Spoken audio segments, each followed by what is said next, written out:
Hello दोस्तों, स्वागत है आपका हमारे यूट्यूब चैनल सबसे अनोखा सेंटर में।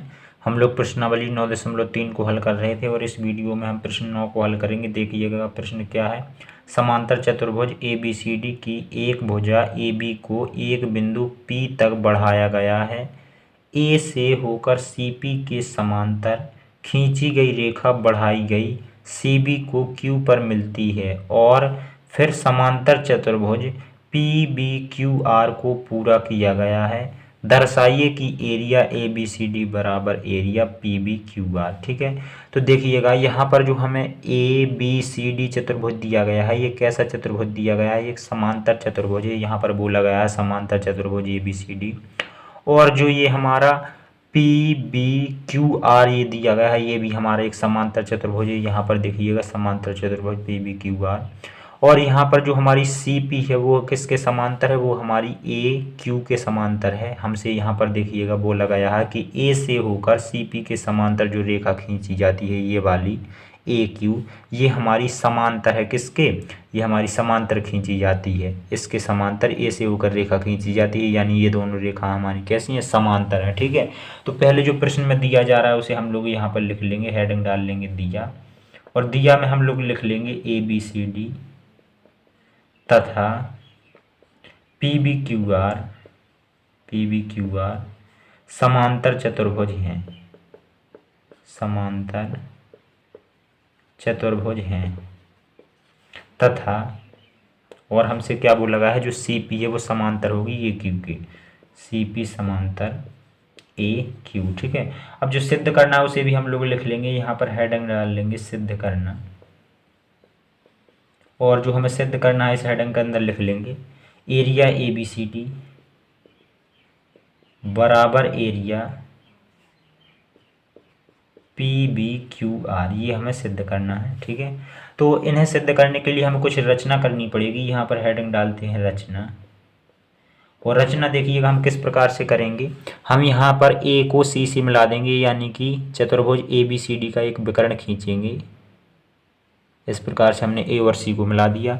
इसी प्रकार से P और Q को मिला देंगे, इस प्रकार से P और Q को भी हमने मिला दिया। ठीक है, यहाँ पर लिखेंगे AC को मिलाया तथा P और Q को मिलाया, A व C तथा P व Q को मिलाया, यहाँ पर मिलाया। ठीक है, ये हमारी रचना हो जाती है। अब यहाँ से हम लोग सिद्ध करना स्टार्ट करेंगे, तो यहाँ पर हेडिंग डाल लेते हैं उपपत्ति, और देखिएगा यहाँ से हमें पता है ABCD क्या है? एक समांतर चतुर्भुज है, और जो ये AC है ये इसका एक विकर्ण हो गया, और हम जानते हैं समांतर चतुर्भुज का विकर्ण होता है वो दो त्रिभुज बनाते हैं, वो दोनों त्रिभुज क्या होते हैं? क्षेत्रफल में बराबर होते हैं। ठीक है, जैसे कि ये हमारा विकर्ण है, समांतर चतुर्भुज को दो त्रिभुजों में बांट दिया, ये दोनों त्रिभुज कैसे होंगे? क्षेत्रफल में बराबर होंगे, यानी हम कह सकते हैं ADC का क्षेत्रफल ABC के क्षेत्रफल के बराबर होगा। ठीक है, तो यहाँ पर हम लोग लिख सकते हैं एरिया ABC बराबर एरिया ADC यहाँ पर लिख देंगे, चूँकि ABCD एक समांतर चतुर्भुज है, समांतर चतुर्भुज है। ठीक है, ये इसे हम लोग मान लेंगे समीकरण फर्स्ट, और इसी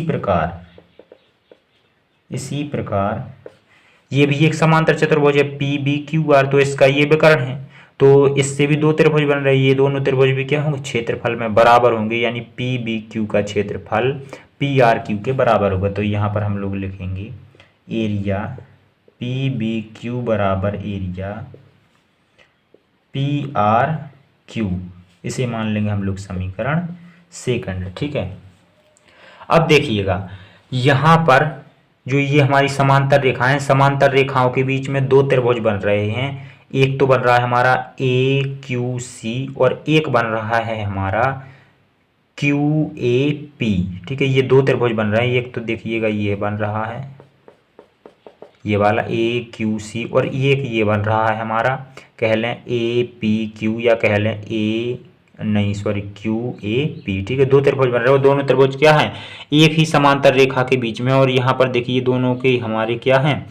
शीर्ष भी एक से हैं, तो हम कह सकते हैं ये एक आधार पे हैं और ये हमारी समांतर रेखा हैं और ये एक समांतर रेखा के बीच में। और हम जानते हैं यदि एक आधार और एक समांतर रेखा के बीच में दो त्रिभुज हैं तो वो दोनों त्रिभुज क्षेत्रफल में कैसे होते हैं, बराबर होते हैं। तो हम कह सकते हैं ए क्यू सी का क्षेत्रफल होगा जो यहाँ पर लिखेंगे, चूंकि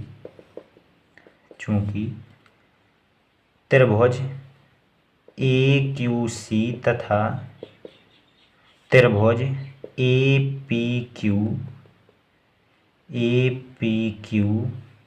एक ही आधार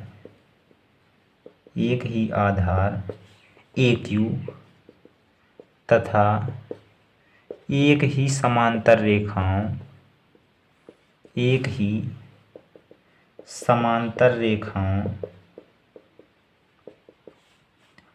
क्यू तथा सीपी के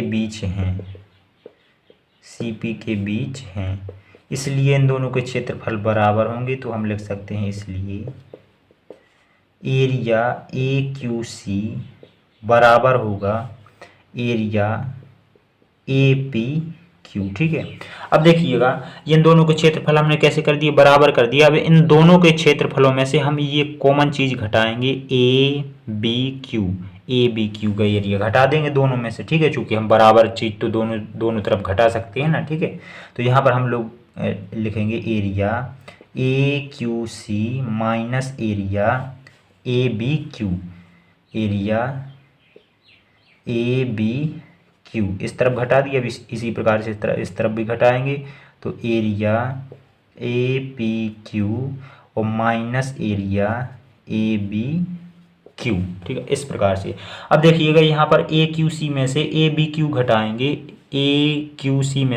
क्यू घटाएंगे, तो हमारा बचेगा ए बी सी। तो यहाँ पर लिख देंगे एरिया ए बी सी बराबर, यहाँ पर ए पी क्यू में से पी बी क्यू घटाएंगे, तो हमारा बचेगा पी बी क्यू। तो यहाँ पर लिख देंगे एरिया पी बी क्यू। और यहाँ पर देखिएगा अब हम दोनों तरफ क्या करेंगे, 2 से गुणा कर देंगे। इसमें दोनों तरफ 2 से गुणा कर देंगे। चूंकि हमने 2 से दोनों तरफ गुणा कर दिए तो इसे हम 2 बार लिख सकते हैं, इसे 2 बार लिख सकते हैं। ठीक है, तो यहाँ पर देखिएगा इसे हम 2 बार लिखेंगे, area A B C plus area A B C. इसी प्रकार से इसे भी 2 बार लिख सकते हैं, area P B Q plus area P B Q. अब देखिएगा समीकरण फर्स्ट व सेकंड से हम लोग ए बी सी की जगह पर कितना लिख सकते हैं, देखिएगा समीकरण फर्स्ट से हम ए डी सी लिख सकते हैं। तो यहाँ पर ए बी सी की जगह पर लिख देंगे एरिया ए डी सी और प्लस यहाँ पर हम ए बी सी रहने देंगे एक बार, ए बी सी। इसी प्रकार से देखिए सेकंड से हम पी बी क्यू बराबर क्या लिख सकते हैं, पी आर क्यू लिख सकते हैं। तो यहाँ पर लिख देंगे हम एरिया पी आर क्यू और प्लस में है हमारा एरिया पी बी क्यू। ठीक है, अब देखिएगा इन दोनों को जोड़ करके हम क्या लिख सकते हैं, ए डी सी और ए बी सी, इन दोनों को जोड़ करके हमारे पूरे समांतर चतुर्भुज का क्षेत्रफल ना बन जाएगा ए बी सी डी का। ठीक है, इन दोनों को जोड़ करके तो हम इन दोनों के क्षेत्रफल की जगह पे लिख सकते हैं area A B C D और बराबर इसी प्रकार से इन दोनों के क्षेत्रफलों को जोड़ेंगे, पी आर क्यू और पी बी क्यू को। देखिएगा पी आर क्यू और पी बी क्यू इन दोनों के क्षेत्रफलों को जोड़ेंगे तो हमारा पूरा क्षेत्रफल बन जाएगा पी बी क्यू आर का। तो यहाँ पर लिख सकते हैं area P B Q R और यही तो हमें सिद्ध करना था। ठीक है, ये देखिएगा यही तो हमें सिद्ध करना था, ए बी सी का क्षेत्रफल पी बी क्यू आर के क्षेत्रफल के बराबर है, ये हमने सिद्ध कर दिया। यहाँ पर लिख देंगे इति सिद्धम।